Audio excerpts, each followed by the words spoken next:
does it take to write a good pop melody? Turns out, not as much as you might think. Well, that's good news. If you want to write a novel, that can be pretty daunting. But if you think of a novel as just a group of chapters, then really you just need to write a good chapter, and then another and another and another till you're done. And a chapter is just a group of paragraphs, and a paragraph is just a group of sentences. So if you can write a good sentence, start there and keep going. Likewise, a song is made of sections, verses, choruses, bridges, etc. And each section is made of melodic phrases, groups of connected notes separated on either side by rests. Tastes like strawberries. Hello. Honey, honey. So if you can just write a good phrase, and just write another and another and another until you've got the whole melody. Here's the best part though. The Tale of Two Cities by Charles Dickens has 7,743 sentences in it. Do you want to know how many distinct musical phrases are in Taylor Swift's Anti-Hero? It's me. Hi. 7. Just 7. Now you might be thinking, wait a minute, Mike, what are you talking about? That song is 3.5 minutes long. It's full of words from start to finish. How can there only be 7 phrases?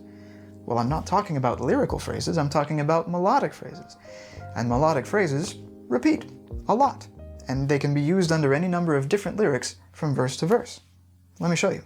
This is the first verse of Anti-Hero. I have the melody represented here in MIDI. You can see how the notes group together into phrases, and how the space between them, the breaths, define them. Let's listen. I have this thing where I get older, but just never wiser. Midnights become my afternoons. When my depression works the graveyard shift, all of the people I've ghosted stand there in the room. You can see how the first phrase and the second phrase are the same as the third and the fourth.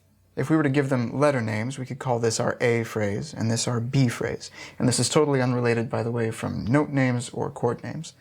But this creates a pattern, a phrase pattern. A, B, A, B. Here's the second verse.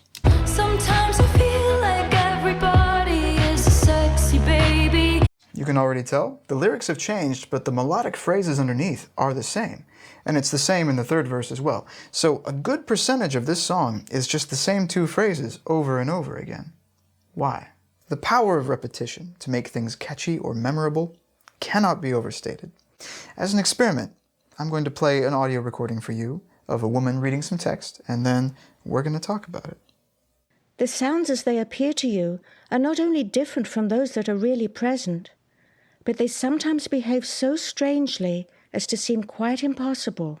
The voice you just heard is Dr. Diana Deutsch, a psychologist who specializes in the psychology of music. Thinking back to the recording, can you repeat any of it back to me? Maybe. More importantly, can you sing it back? Sing what, you ask? Let's listen again, and this time, let's repeat part of it. But they sometimes behave so strangely. They sometimes behave so strangely. Sometimes behave so strangely. Sometimes behave so strangely. Sometimes behave so strangely. Sometimes behave so strangely. What you've just experienced is called the speech-to-song illusion, and this is a fairly well-known example of it that gets played in classrooms and made into remixes. Sometimes behave so strangely. Sometimes behave so strangely. And it illustrates very clearly that repeating a sound not only helps you learn melodies, but helps you perceive and even create them. So, if you want to make something memorable, repeat it. If you want to make something memorable, repeat it. If you want to make something memorable, repeat it. Now, a question I often get from students is, how much is too much? If repetition is so effective at making things stick, if you're writing a song, how do you know if you've gone too far and become annoying? It's a good question. Here's one of the most repetitive songs I can think of. Give it away, give it away, give it away now. Give it away, give it away, give it away now. Give it away, give it away, give it away now. Rock it till the bubble, kiss it all up. Personally, for me, this is the edge. It's great, but any farther would be too far. And there's something going on here on both a micro and a macro level that I use as my rule of thumb. Give it away, give it away, give it away now. 3 give it aways punctuated by a now. So on the micro level, 3 is the limit. And then they take that whole phrase and repeat it 3 times before ending it with, I can't tell if I'm a kingpin or a pauper. So on the macro level, A-A-A-B phrase pattern. Again, 3. By the way, I've heard this song like a million times since I was in high school, and it wasn't until this year that I realized what he was saying there. Crazy. Anyway, rule of 3. You can repeat something 3 times before you need to switch it up. The balance of repetition and variation is the whole ballgame when it comes to writing catchy music. You have to repeat stuff enough for it to stick, but then switch it up with variation to keep it fresh. Familiarity and surprise. Now that trick of repeating something within a phrase, the micro level, there's a lot more to that. Let's check back in with Ms. Swift. Here's the verse of Anti-Hero again. You can see how the B phrase is actually just a fragment of the A phrase, and this fragment happens 4 times within each verse. But it doesn't break the rule of 3s because the A phrase, of course, is longer than that. But wait, there's more. Look at just the rhythm of the notes. There's a pattern here too. Within each phrase, there's this repeating rhythmic motif of 2 8th notes followed by 2 16th notes. Bump, bump, ba-da.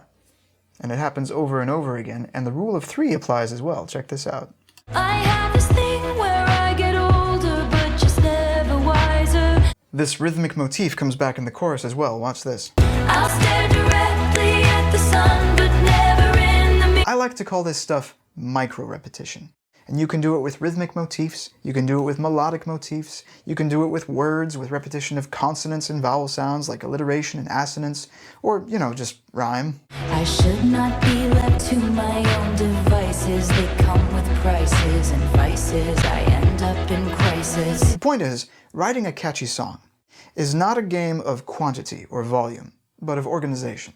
You just need a handful of good ideas, and then it's just a question of arranging them into a good pattern that strikes a balance of repetition and variation. Anti-Hero has 2 phrases in the verse, 2 in the pre, and 3 in the chorus, 7 total. I mean, the simplicity of it. I think about this stuff all the time, and I'm still blown away. Now, it feels a little weird to have made a whole video essay about a Taylor Swift song and not talk about the lyrics, so real quick,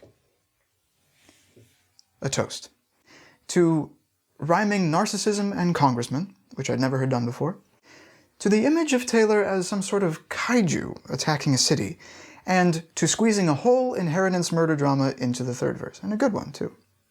To Taylor. And to liking and subscribing. Cheers.